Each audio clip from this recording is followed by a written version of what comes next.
Welcome back, friends. Good morning, all of you. In the last, we are talking about a company, और आज हम formation of a company पढ़ेंगे कि company को कैसे बनाया जाता है. व्हाट आर द स्टेजेस, कि कौन कौन सी स्टेजेस है जिनको पार करके हम कंपनी को रजिस्टर्ड करवा सकते हैं. How to register the company and what are the stages which is we have to complete to make the company registered. So without wasting our time, we are going to start our lesson.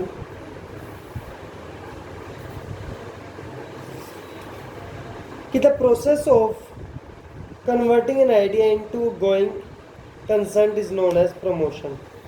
कि किसी भी एक idea को, किसी भी, आप मान लीजिए आपके दिमाग में एक आइडिया है कि बिजनेस को करने का, उस आइडिया को, उस हमारे आइडिया को गोइंग कंसर्न मतलब कि वर्किंग प्रोजेक्ट में ले आना, दैट्स कॉल्ड प्रमोशन.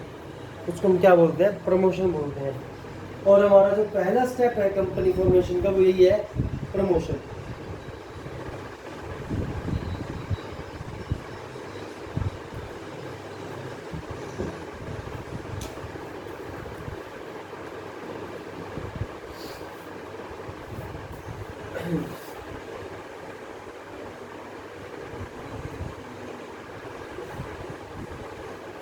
आपने कभी देखा होगा जब एक नई फिल्म बनती है तो उस फिल्म के जो को स्टार्स होते हैं, एक्टर एक्ट्रेस होते हैं, वो सभी उसका प्रमोशन करने के लिए जाते हैं. प्रमोशन यानी कि उस आइडिया को वो लोगों के सामने रखकर उसे वर्किंग बना देते हैं. कि promotion stand for all those activities which give assistance to the business unit. First of all, an idea is born in the mind of an individual or among a group of people regarding to establish a business. Subsequently, it converts the idea into reality. Certain preliminary functions are performed. This idea can be established in the three types: sale, purchase of finishing goods, to convert the raw material into finishing goods, service business. Promotion क्या होता है? Promotion मैंने आपको बताया कि जब एक process, एक आइडिया को हम लोग वर्किंग प्रोजेक्ट में ले आते हैं उसको प्रमोशन बोलते हैं. Promotion can be type of three type का प्रमोशन हो सकता है. सबसे पहला प्रमोशन होता है कि cell purchase of finishing goods. कि सबसे पहला काम कि जो तैयार माल है, जो मार्केट में फाइनल गुड्स पड़ी हैं which are ready to be use, सबसे पहला होता है कि उनको खरीदना और बेचना. की दुकान से खरीदा, कस्टमर को बेच दिया. दूसरा होता है changing the raw material into finishing goods. I hope that you know about the raw material.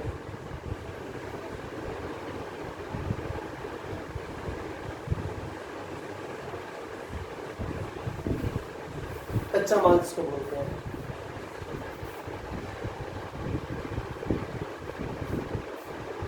कच्चा माल इसको बोलते हैं, वो होता है रॉ मटेरियल. इसके बाद हमारा तीसरा और आखिरी which is providing service. Providing service का मतलब कि आप लोगों को सर्विस प्रोवाइड कराते हैं. ठीक है, तीन टाइप के आइडिया होते हैं. इसको इस्टेब्लिश करना, या तो कोई इंडिविजुअल भी कर सकता है या फिर ग्रुप ऑफ पर्सन्स भी कर सकता है. वो डिपेंड करता है उनके ऊपर कि वो ग्रुप है या इंडिविजुअल है. But promotion is to convert the idea into a running project. उसको हम प्रमोशन बोलते हैं. इसकी मीनिंग डेफिनेशन समझ लेते हैं कि अकॉर्डिंग टू ग्रेस्टनबर्ग, प्रमोशन में be defined as the discovery of business opportunities and subsequently organization of fund, property and management ability into a business concern this purpose of making profit therefrom. मतलब कि promotion एक idea है, discovery है business में opportunities की, जिसको हम use करते हैं किसके लिए? प्रॉफिट कमाने के लिए. ठीक है, अपना सरवाइव करने के लिए. इसकी स्टेजेस है.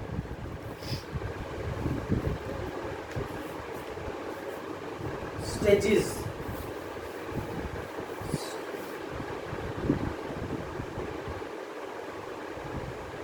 फर्स्ट है discovering a new idea.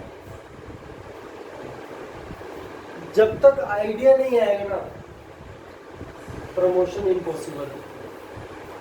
Promotion में सबसे पहले आइडिया आना जरूरी है, क्योंकि किसी भी काम को करने से पहले उसका आइडिया एस्टिमेट लगाया जाता है। मान लीजिए मुझे टीचिंग कर रहा है, सबसे पहले मैंने इसके बारे में आइडिया लगाया that it is perfect line for me और not. If it is perfect line for me just because that I am working in this line, अगर वो नहीं होता तो मैं इसको ना करूँ। And the idea which is required for promotion की सबसे पहली बात होती है कि अपने दिमाग में एक आइडिया लेकर के आना बिजनेस को करने के लिए। उसके बाद है detailed investigation.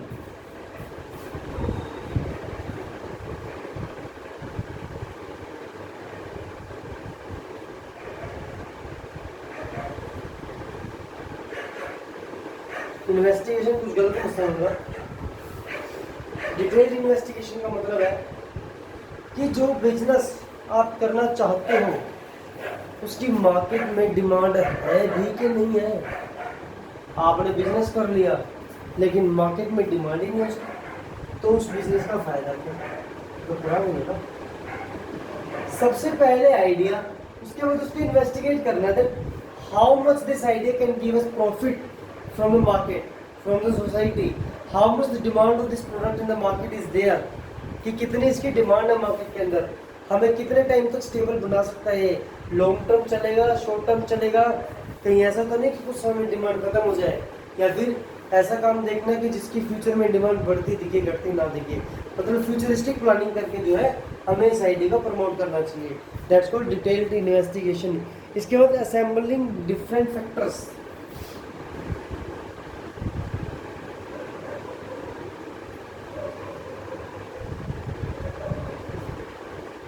After the detailed investigation आपने आइडिया लगा लिया, बढ़िया है, इन्वेस्टिगेट किया, फ्यूचर ब्राइट है, मतलब बिजनेस तो चल सकता है, तो अब आपका फर्ज बनता है कि उस बिजनेस के लिए जितने जितने रिसोर्सेज या फैक्टर्स चाहिए उन सबको असेंबल करें। लाइक प्रॉपर्टी चाहिए, कैश चाहिए, कैपिटल चाहिए, पब्लिक उसको मैन पावर बोलते हैं, मैन पावर चाहिए, हमें इलेक्ट्रिसिटी चाहिए, रॉ मटेरियल चाहिए, फिनिशिंग गुड्स चाहिए, सब कुछ चाहिए, तो उसको हम असेंबल करेंगे। ठीक है, उसको असेंबल करना हमारा काम होता है।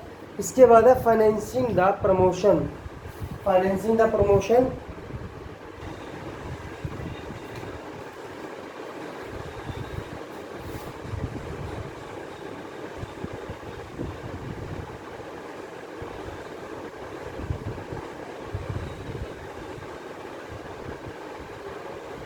the last step is financing the promotion. कि before commencing the any business, enough capital is required. For this, financial cap planning is done. The main thing which are to be determined in financial planning are total amount of capital। मतलब कि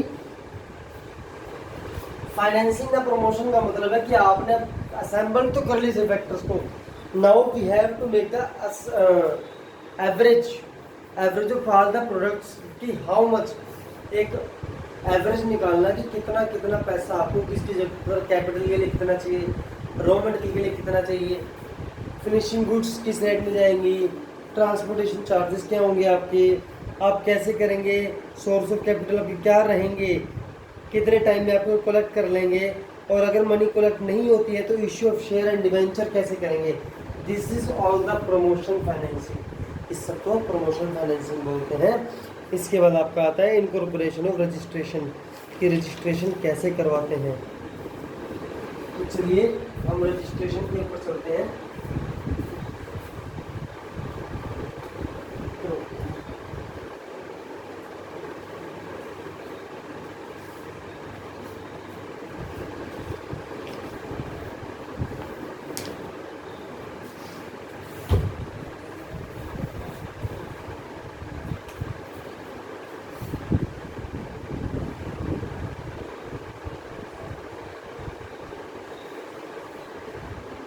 company के बारे में आपने सोच लिया, finance भी कर दिया, अब उस कंपनी को रजिस्ट्रेशन करवाना अपनी, जिसके बारे में ये लेसन है। Formation of company, registration of company, company के फॉर्मेशन का सबसे प्रथम चरण, फर्स्ट स्टेप आपने क्लियर कर लिया है। Now the second step which is the paper work बोलते हैं। रजिस्ट्रेशन कैसे करवाना है, तो सबसे पहले काम होता है आपका, इसके अंदर दो टाइप की एक्टिविटीज होती हैं। एक तो होती है प्राइमरी एक्टिविटी और दूसरी होती है डॉक्यूमेंट्स विच इज रिक्वायरमेंट।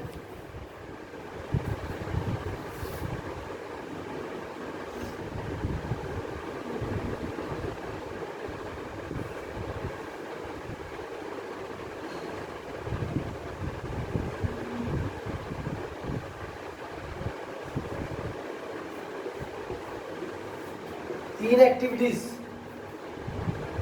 जिनको फॉलो करने के बाद आपकी कंपनी रजिस्टर्ड हो जाती है। प्राइमरी एक्टिविटीज में आता है सबसे पहले रजिस्टर्ड ऑफिस, कि सबसे पहले आपको ये डिसाइड करना है, ये देखना है कि कंपनी का रजिस्टर्ड ऑफिस कहाँ आता है।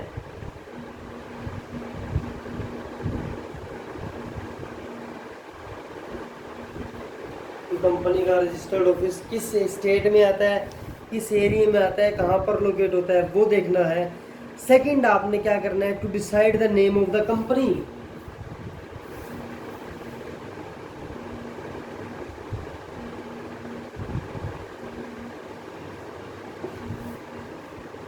आपने ये देख लिया कि कौन सी स्टेट में हमारा रजिस्टर्ड ऑफिस है। अब आपको कंपनी का नाम डिसाइड करना है कि कंपनी का नाम क्या होगा। To get the licence under the industrial development and registration act 1951, इसके अंदर क्या होता है कि keeping in mind the balanced development of the country, the government has passed the above act and in 1953 made some amendments in it. If the company is going to be start any such business for which giving license is compulsory, then an application should be sent to the prescribed from the form to get such a license। मतलब क्या है कि अगर मान लीजिए किसी company को ऐसा काम करना है जिसके लिए लाइसेंस की जरूरत पड़ती है, लाइक कोई लीगल वर्क है, मान लो क्रैकर्स पटाखों का काम है, उसके लिए लाइसेंस चाहिए होता है। कोई गन वगैरह सप्लाई करनी है, कोई ड्रिंक अल्कोहल का काम करना है, या कुछ भी दवाइयाँ मेडिसिन का काम करना है, उसके लिए उनको लाइसेंस लेना पड़ता है। तो उसके लिए उनको लाइसेंस की अप्लाई करना पड़ता है, टू मेक नेसेसरी अपॉइंटमेंट्स। इसके बाद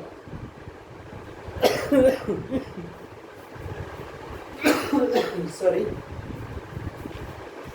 उसको क्या अपॉइंटमेंट्स बनानी पड़ती है, यानी कि उसको जैसे बिजनेस के अंदर कोई राइटर्स हैं, ब्रोकर्स हैं, बैंकर हैं, लीगल एडवोकेट हैं, लीगल एडवाइज़र, ऑडिटर्स वगैरह, इन सबको अपॉइंट करना पड़ता है। और इन सबको अपॉइंट करने के बाद एसोसिएशन बनाई जाती है। इसके बाद to get an important documents prepared, कि कंपनी के जितने भी इम्पोर्टेंट डॉक्यूमेंट्स हैं उनको प्रिपेयर करना।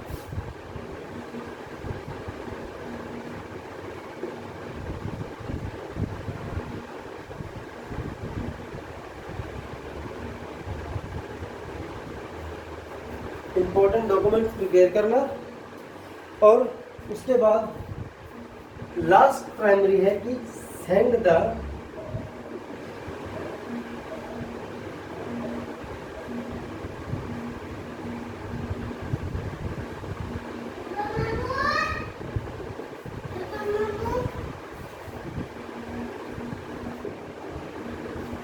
कि इसके बाद जो डॉक्यूमेंट्स आपने प्रिपेयर किए हैं उन सबको रजिस्ट्रार के पास भेजना। और यहाँ पर आपका पहला स्टेप कंप्लीट हो जाता है, जिस प्राइमरी एक्टिविटी वो कंप्लीट हो गई। आप प्राइमरी एक्टिविटी को कंप्लीट करने के बाद आपकी सेकंड एक्टिविटी शुरू हो जाती है, which is documents to be filed with registrar.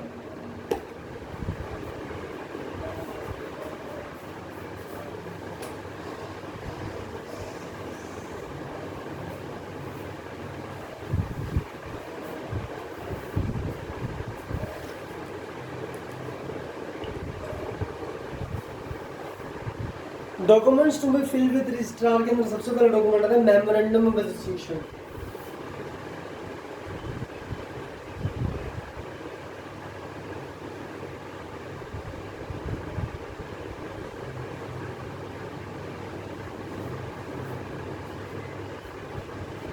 कि it is very important document. Not company can be incorporated without memorandum of association. It defines the objective of the company, determine the limit of authority. The memorandum of association has certain basic points, and on the basis of them, company incorporated is permitted. In public limited company, minimum 7, and private limited company, there are 2 peoples should sign in this document. Memorandum of association क्या होता है? ये company का document होता है जिसके अंदर company के सारे ऑब्जेक्टिव मेंशन होते हैं कि कंपनी क्या काम करेगी, कितने लिमिट में काम करेगी, उसका लेवल कितना होगा, उसकी लिमिट कितनी होगा, ऑब्जेक्टिव किस टाइप के हैं, उसके कितने मेंबर्स काम कर रहे हैं उसके अंदर, ये सब। और प्राइवेट सेक्टर में प्राइवेट सेक्टर 2% इंपॉर्टेंट होता है, जबकि पब्लिक लिमिटेड में 7% के सिग्नेचर होने जरूरी होता है on the memorandum of association. इसके बाद है articles of association. Articles of association में क्या होता है कि in this document the rules of the are mention for fulfilling the objective mention in the memorandum of association.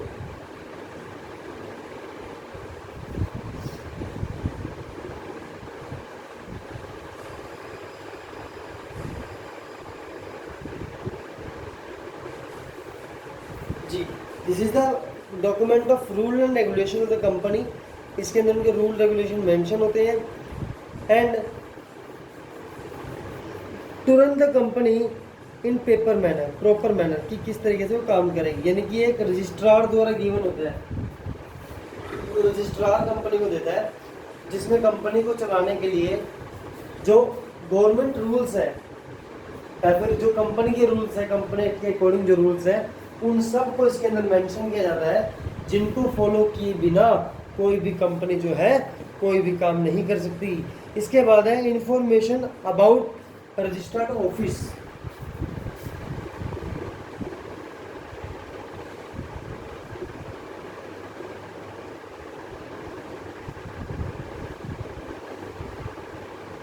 कि आपका रजिस्ट्रार ऑफिस किस एरिया में है, किस स्टेट में है, लोकेटिंग कहाँ पर है, उसकी एग्जैक्ट लोकेशन इसमें बताई जाती है।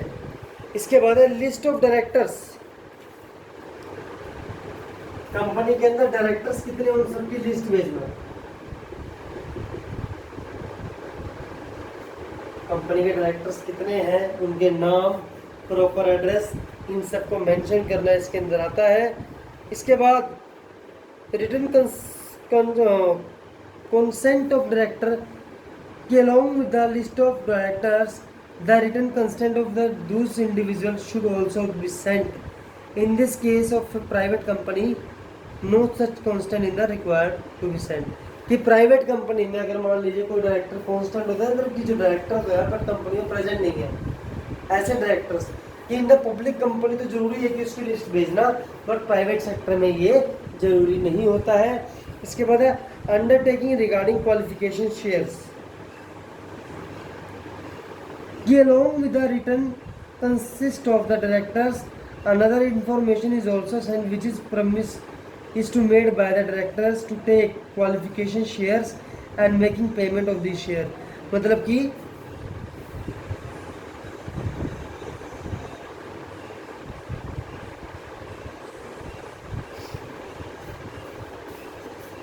ये शेयर्स के बारे में इंफॉर्मेशन देना रजिस्ट्रार को कि शेयर्स किस मतलब पब्लिक कंपनी के अंदर जरूरत होती है, क्योंकि उसके अंदर शेयर जो पब्लिक में इशू होते हैं।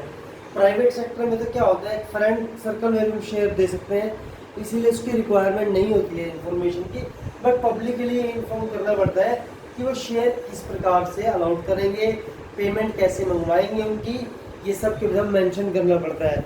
And the primary agreement with managerial personnels, कि if the company is managed by directors, managing directors, managers, secretaries and treasurers, then a copy of the contract with them is filled with the office of registrar। कि अगर company अपने director के साथ कोई contract कर रही है तो उसकी कॉपी भी उनको भेजनी पड़ती है रजिस्ट्रार के पास।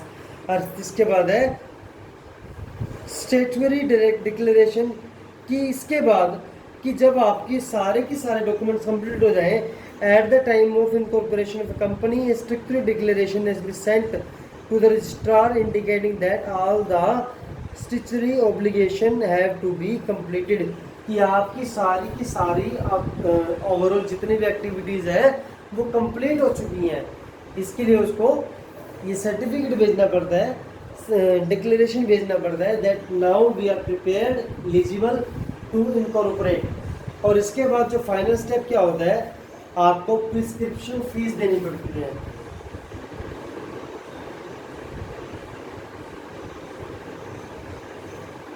कि कुछ चार्जेस होते हैं रजिस्ट्रार के जो आपको पे करने पड़ते हैं, और उसकी कॉपी जो है अपनी फाइल में लगा कर देनी पड़ती है, जिसके बाद आपकी कंपनी रजिस्टर्ड हो जाती है। ठीक है, आज इतना ही करेंगे, बाकी का कंसेप्ट हम कल करेंगे, which is the capital subscription and the commencement of business and comes to the homework.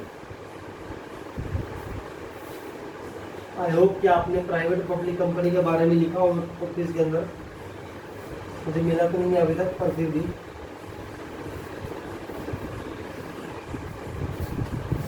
you just have one question, learn the 3 steps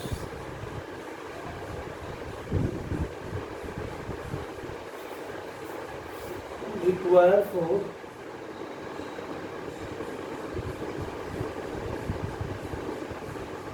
formation of company।